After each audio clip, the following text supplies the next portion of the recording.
अस्सलाम वालेकुम रहमतुल्लाहि व बरकात। जी प्यारे दोस्तों, हकीम तारिक जुवैद अल्लाह ताला आपको खुश व खुरम रखे। अल्लाह ताला आपके अहल व अयाल पर अपनी नज़र करम रखे। प्यारे दोस्तों, आज मैं दिल के ब्लॉकेज के लिए बहुत ही नायाब नुस्खा लेकर आया हूँ। उम्मीद करता हूँ दोस्त पसंद करेंगे। नुस्खा कुछ यूँ है कि कुश्ता संग यहूद बनाना है।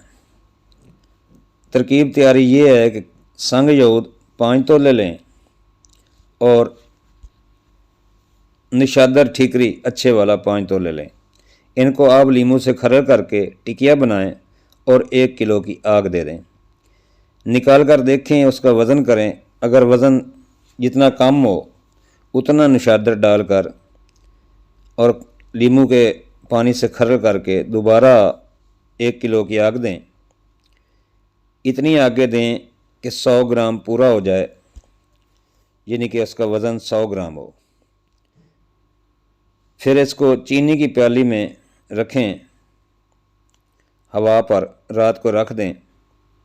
सुबह देखेंगे तो ये तेल बन जाएगा। मिकदार खुराक 5 कतरे अरग गुलाब से दें सुबह शाम। किसी भी किस्म से दिल की ब्लॉकेज हो तो इससे खुल जाती है, बाईपास से इंसान बच जाता है और दिल का मसला हल हो जाता है। उम्मीद करता हूँ दोस्त पसंद करेंगे। अस्सलामु अलैकुम वरहमतुल्लाहि वबरकातुहू।